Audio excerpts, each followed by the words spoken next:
సీరియస్‌గా ఎళ్ళిపోతున్నారు. ఎక్కడికనుకుంటున్నారా? ₹100 for biryani. So, అక్కడికి వెళ్ళాము. క్యాంప్‌లో ఫుడ్ ఫెస్టివల్ పెట్టారు. అప్పుడప్పుడు పెడుతూ ఉంటారు.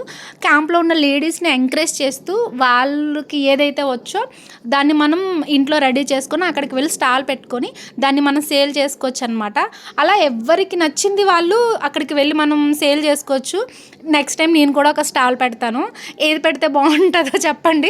నాకు చాక్లెట్స్ చేయడం బాగా వచ్చు. అది ప్లాన్ చేద్దాము. అండ్ ఒక ఆవిడైతే థ్రెడ్ బ్యాంగిల్స్ పెట్టింది. అండ్ క్లిప్‌లు, రబ్బర్ బ్యాండ్‌లు, హ్యాండ్ బ్యాండ్స్ అవన్నీని, ఇంకా ఇంటి దగ్గర ఉన్న మిక్సర్, బూందీ, కేక్స్ మొత్తం అన్నీ పెట్టుకున్నారు. అన్నీ పెట్టుకొని దానికి తగ్గట్టుగా వాళ్ళు సేల్ చేసుకున్నారు. ఆల్మోస్ట్ అన్నీ కొంచెం కొంచెం టేస్ట్ చేసాము. అండ్ శారీస్ పెట్టారు, డ్రెస్ మెటీరియల్స్ పెట్టారు, పోచంపల్లి, కలంకారీ అండ్ బెడ్‌షీట్స్, ఇంకా ఆల్మోస్ట్ అన్నీ కొంచెం కొంచెం స్టాల్ పెట్టుకున్నారు. వీళ్ళందరూ ఇంటి దగ్గర ఉండి సేల్ చేసుకున్న వాళ్ళు ఉంటారు కదా, వాళ్ళందరూ అక్కడికి వెళ్ళి స్టాల్ పెట్టుకుంటే కొంచెం ఎక్కువ వాళ్ళకి ప్రాఫిట్ ఉంటుంది కదా. సో, అలా ప్లాన్ చేసుకొని అప్పుడప్పుడు జరుగుతూ ఉంటాయి ఇలాంటివన్నీ.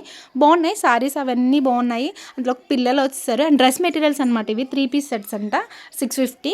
పిల్లలు వచ్చేసారు. వాళ్ళకి కావాల్సినవి కొంచెం కొంచెం తీసుకొని తినేసి అండ్ ఫైనల్గా ఒక పూరి తినేసి ఇంటికి వెళ్ళిపోయాం. టాటా బాయ్ బాయ్. మళ్ళీ కలుద్దాం. నచ్చితే లైక్ చేయండి, షేర్ చేయండి, సబ్స్క్రైబ్ చేయండి.